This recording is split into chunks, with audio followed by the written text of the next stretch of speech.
Assalamualaikum warahmatullahi wabarakatuh. Terima kasih kepada para penikmat channel YouTube ini yang masih istiqomah mengikuti kajian mengenai tarekat Mu'tabarah yang didasarkan pada keterangan dalam kitab Sabilus Salikin yang diterbitkan oleh Pondok Ngalah Pasuruan. Penikmat channel YouTube yang dirahmati Allah Subhanahu wa taala, pada video ini kami akan melanjutkan bagian ketiga dari penjelasan mengenai tarekat Ghazaliyah. Namun sebelum kami mulai, pastikan para penonton telah melakukan subscribe channel YouTube ini. Bagian 3 dari tarekat Ghazaliyah, melanggengkan zikir, pikir, dan wirid. Tarekat Ghazaliyah memiliki perhatian besar terhadap zikir, fikir, dan wirid. Dengan zikir terus-menerus akan melahirkan rasa cinta atau mahabbah, dan dengan fikir yang terus-menerus tanpa terputus akan mencapai ma'rifat. Tarekat Ghazaliyah berusaha mengantarkan murid menuju ma'rifat dan mahabbah kepada Allah Subhanahu wa taala selama ia di dunia. Seorang hamba jika telah mencintai Allah Subhanahu wa taala selama di dunia, dia akan meninggalkan dunia ini dengan kecintaannya kepadanya. Demikian pula jika telah mencapai ma'rifat kepada Allah di dunia, ia akan mati dalam keadaan ma'rifat kepadanya. Jika seorang hamba mati dalam keadaan ma'rifat dan mahabbah kepada Allah, jalan untuk menuju pertemuan dengan Allah Subhanahu wa taala di akhirat akan terhampar di hadapannya. Jika telah bertemu Allah di akhirat, maka ia telah selamat. Al-Ghazali berkata, tidak ada keberuntungan selain bertemu kepada Allah Subhanahu wa taala, dan tidak ada jalan untuk bertemu dengannya kecuali mati dalam keadaan ma'rifat dan mahabbah kepadanya. Mahabbah tidak akan tercapai tanpa membiasakan diri berzikir kepada kekasih, dan ma'rifat kepadanya tidak akan tercapai tanpa berpikir tentang sifat-sifatnya. Tidak ada eksistensi selain Allah dan perbuatannya. Tidak mudah untuk dapat berzikir dan berpikir sebelum meninggalkan hal-hal keduniaan kecuali sebatas keperluan daruratnya.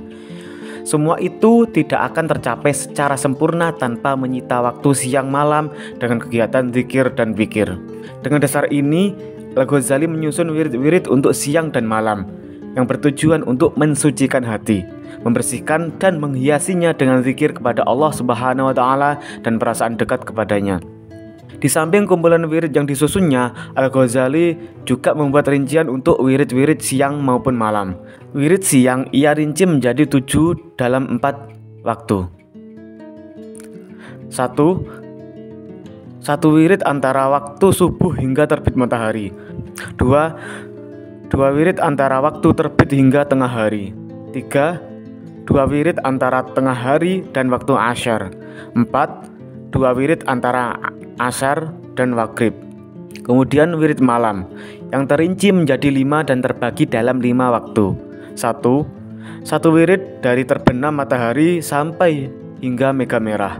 2. Satu wirid dari waktu isya sampai menjelang waktu tidur masyarakat. 3. Satu wirid di waktu tidur. 4. Satu wirid selepas tengah malam hingga menjelang 1/6 akhir malam. 5. Satu wirid dalam 1/6 akhir malam, yaitu waktu sahur. Selain wirid-wirid yang terbagi secara terperinci itu, Al-Ghazali memposisikan fikir sebagai ibadah yang harus dijalankan murid sebagaimana ibadah-ibadah lainnya. Jadi, dalam fikir terkandung makna zikir kepada Allah Subhanahu wa taala dengan 2 kelebihan. Pertama, kelebihan dalam ma'rifat karena fikir merupakan kunci menuju ma'rifat dan pembuka al-kasyaf. Kedua, kelebihan dalam mahabbah, di mana hati tidak akan merasa cinta sebelum meyakini kebesarannya, sementara keagungannya tidak akan terbaca sebelum mengetahui sifat-sifatnya, kekuasaannya, dan keajaiban ciptaannya. Jadi, dari fikir tercapai ma'rifat, dan ma'rifat muncul rasa kagum, dan dari rasa kagum tumbuhlah rasa cinta. Dikatakan bahwa zikir juga dapat menambah rasa senang yang merupakan bagian dari mahabbah. Akan tetapi, rasa cinta yang lahir melalui ma'rifat lebih kuat dan lebih agung.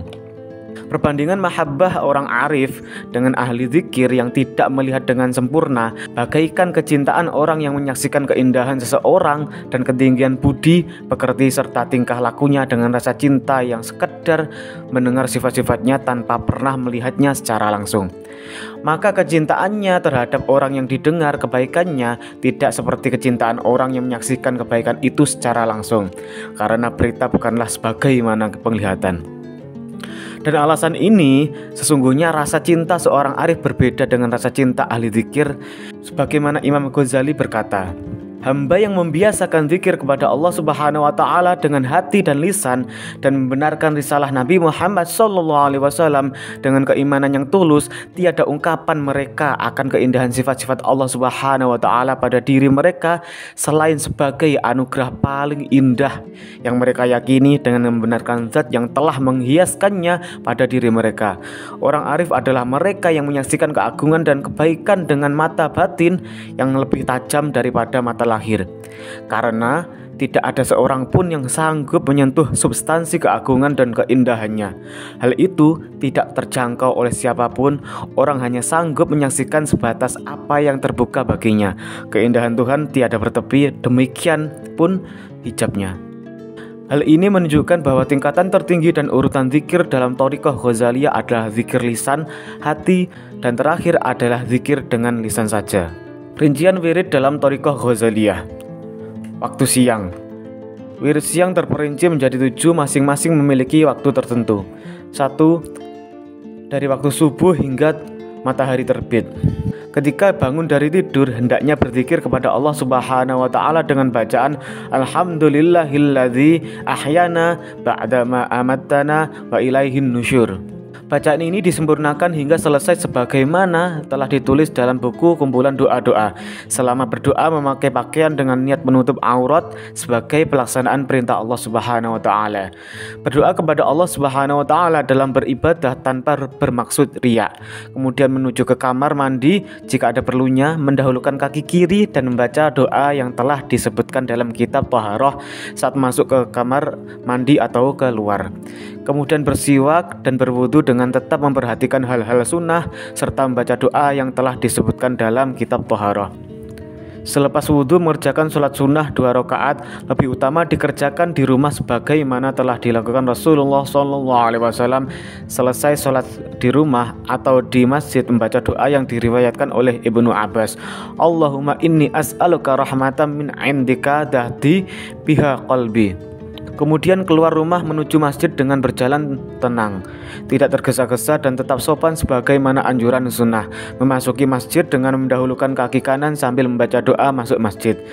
Di dalam masjid diusahakan mencari tempat atau barisan paling awal jika memungkinkan.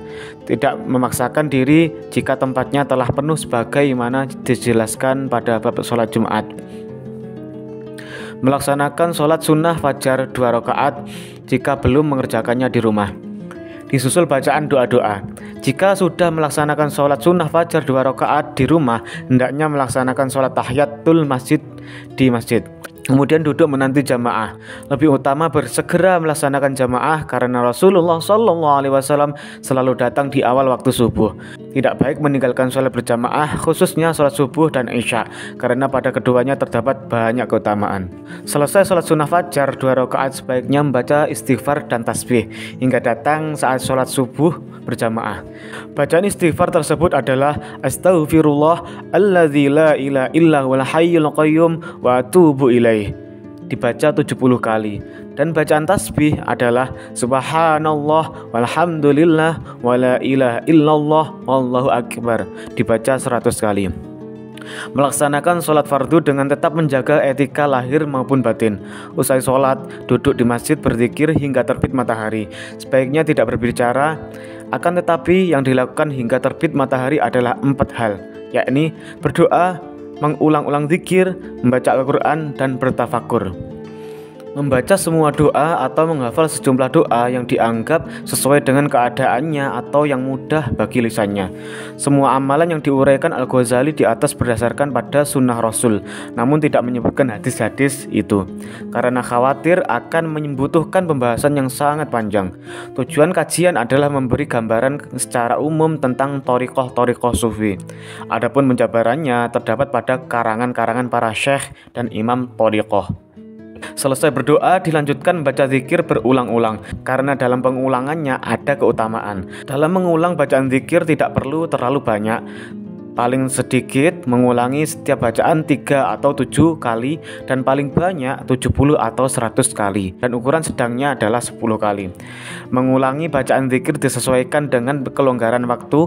Yang lebih banyak lebih besar keutamaannya, yang sedang dan yang baik adalah mengulanginya 10 kali. Yang demikian lebih memungkinkan untuk dilakukan secara teratur meski hanya sedikit. Setiap pekerjaan yang tidak mungkin pelaksanaannya secara tetap dalam skala besar, maka yang sedikit tapi terus-menerus adalah lebih utama dan lebih terasa pengaruhnya dalam hati. Adapun tafakkur sebagai salah satu bentuk pendekatan didasarkan pada dua hal berikut. Pertama, berpikir akan hal-hal yang bermanfaat dalam bidang muamalah, seperti bermuhasabah atau introspeksi terhadap perbuatan silam, menata serta menahan diri dari kemaksiatan, mengingat-ingat kekurangan demi perbaikan, serta meluruskan niat baik dalam berhubungan dengan orang lain maupun diri sendiri. Kedua, berpikir tentang hal-hal yang bermanfaat dalam bidang mukasyafah, seperti berpikir tentang nikmat Allah, tampak maupun yang tidak tampak, untuk menambah makrifat, memperbanyak rasa syukur atas kenikmatannya, dan hukum-hukumnya untuk menambah makrifat serta kepatuhan terhadapnya. Thariqah yang paling baik adalah yang di dalamnya tercangkup 4 hal, yakni doa, berzikir, bacaan Al-Quran, dan fikir. Itulah aktivitas yang seharusnya dilakukan selesai sholat subuh, antara terbit matahari sampai waktu duha, yaitu pertengahan antara terbit matahari hingga tergelincir. Kurang lebih 3 jam pertama waktu siang atau seperempat siang hari dihitung 12 jam. Pada waktu kedua ini terdapat 2 amalan. Pertama, sholat duha. Kedua, aktivitas sosial yang bermanfaat bagi masyarakat berupa menjenguk orang sakit, mengantar jenazah, tolong-menolong antar sesama dalam kebaikan, mendatangi majelis taklim, dan segala macam aktivitas yang membawa kemanfaatan bagi sesama. Jika tidak ada satupun dari kegiatan sosial yang dilakukan, cukuplah kembali melakukan 4 amalan sebagaimana waktu pertama, yaitu doa, zikir, membaca Al-Quran, dan tafakur. 3.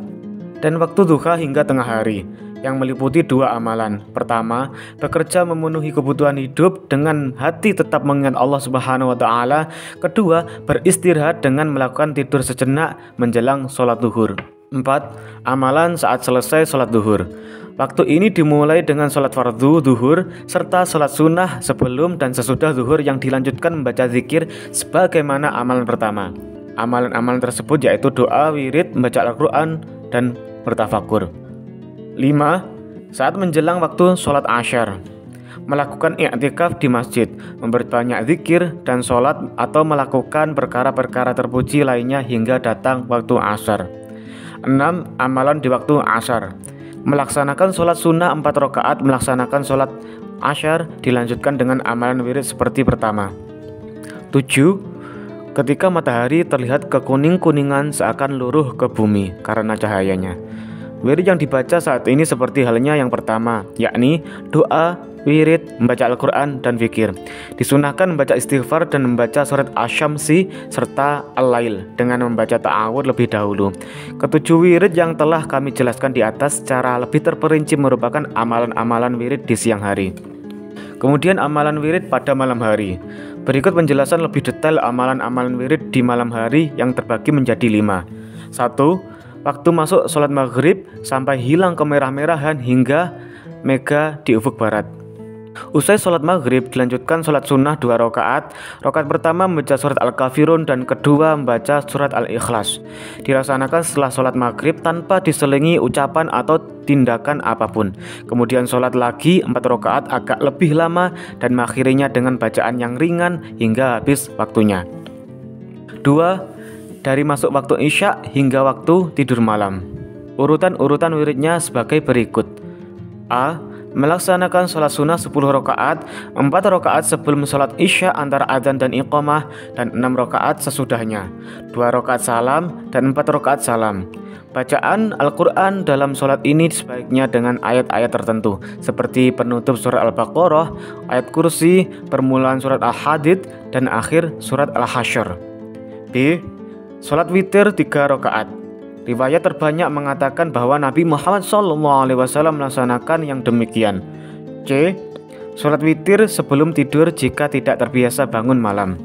Wirid malam hari yang ketiga, yakni pada waktu sebelum tidur. Jika tidur dilakukan dengan menjaga etika yang baik, tidak ada salahnya dikategorikan sebagai wirid dan merupakan ibadah. Dalam Ihya Ulumuddin, Al-Ghazali menuliskan 10 etika saat menjelang tidur. Di antaranya, suci dari hadas, bersiwak atau menyikat gigi, menghadap kiblat, menulis wasiat di kertas dan diletakkan di bawah bantal, bertaubat, tidak makan, tidak tidur sebelum mengantuk, berdoa sebelum tidur, zikir sebelum tidur, dan berdoa saat pikiran setengah sadar. 4. Lepas tengah malam hingga 1/6 akhir malam. Waktu ini dipergunakan untuk sholat tahajud. Dikatakan tahajud karena dilaksanakan setelah tidur malam. Selesai membaca doa bangun tidur, segera mengambil air wudhu, mengerjakan wudhu lengkap dengan sunnah-sunnahnya, melaksanakan sholat menghadap kiblat dan membaca doa iftitah, membaca tasbih, tahmid, dan tahlil masing-masing 10 kali. Pada 1/6 akhir dan waktu malam, yaitu waktu sahur. Amalan-amalan pada waktu ini adalah melaksanakan sholat sunnah dan wirid hingga tiba waktu fajar. Wirid-wirid di atas adalah susunan Al-Ghazali untuk para murid secara ringkas. Wirid-wirid ini tidak berlaku sama untuk para mursyid. 6 kategori murid. Sebagaimana termaktub dalam kitab Ihya Ulumuddin juz 1 halaman 353 sampai 354 disebutkan bahwa jika dilihat dari sudut kemampuannya, keadaan masing-masing murid tidak lepas dari 6 kategori. Ada kemungkinan seorang murid baru pada tahap hamba atau abid, atau mungkin sudah mencapai tingkat orang yang mengerti, alim, atau mungkin baru sebagai pelajar, muta'alim, sebagai wali, sebagai orang yang mumpuni atau profesional, muhtarif, atau bahkan telah mencapai taraf menyatu, muwahhid dengan yang maha tunggal. Pertama, abid adalah kategori yang hanya melakukan ibadah, tidak memiliki kesibukan selain beribadah. Sekiranya ia meninggalkan ibadah untuk sekedar duduk, maka batal ibadahnya. Urutan-urutan wiridnya sebagaimana diterangkan di atas. Kedua, alim adalah kelompok orang yang dengan pengetahuannya dapat memberi manfaat kepada orang lain, baik dengan cara memberi fatwa, pengajaran, atau melalui karya-karyanya. Urutan-urutan wiridnya berbeda dari wirid abid. Dia perlu menelaah kitab-kitab terlebih dahulu, menyerap dan menyusun pengetahuannya. Semua itu sudah pasti membutuhkan waktu tersendiri. Jika dapat menggunakan waktunya secara maksimal untuk itu, maka yang terbaik baginya setelah menyelesaikan tulisan dan karangannya adalah menjalankan wirid. Demikian sebagaimana telah dijelaskan pada bab keutamaan belajar dan mengajar dalam kitab Ihya Ulumuddin. Bagaimana tidak, bukankah dalam pengetahuan atau ilmu ada kelanggengan zikir kepada Allah Subhanahu wa Ta'ala dan perenungan akan pesan-pesannya serta sabda-sabda Rasulnya. Hal ini menyimpan manfaat untuk orang lain dan memberikan arahan menuju kehidupan akhirat. Semoga saja satu hal yang dipelajari seseorang akan menjadi ibadah baginya. Jika tidak ada orang yang mempelajarinya, maka usahanya sia-sia.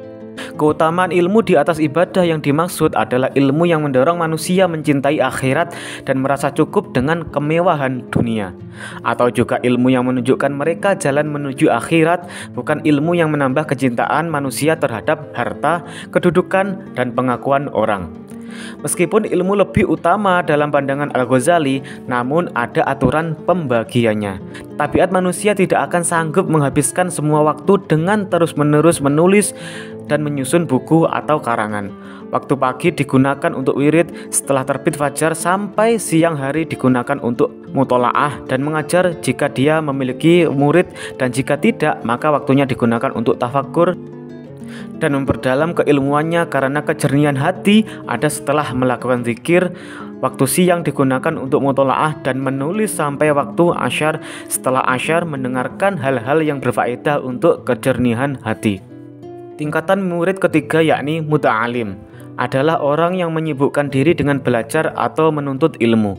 Kesibukan seperti ini lebih utama dari melakukan zikir dan amalan-amalan sunnah. Urutan-urutan wiridnya sama dengan alim. Bedanya jika alim sibuk dengan pekerjaan mengajar, sementara muta'alim sibuk dengan kegiatan mencari ilmu.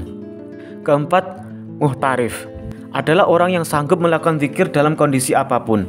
Ketika membutuhkan usaha untuk memenuhi kebutuhan keluarga, dia tidak boleh menghabiskan semua waktu dengan beribadah sehingga akan menelantarkan keluarga. Begitu juga sebaliknya, dia tidak lupa melakukan zikir dan wirid selama melaksanakan kewajibannya terhadap keluarga. Di saat bekerja, ia mengingat Allah Subhanahu wa Ta'ala. Di pasar, ia berzikir dan membaca ayat-ayat Al-Quran. Setelah mencukupi kebutuhan keluarga, ia dapat kembali melaksanakan zikir.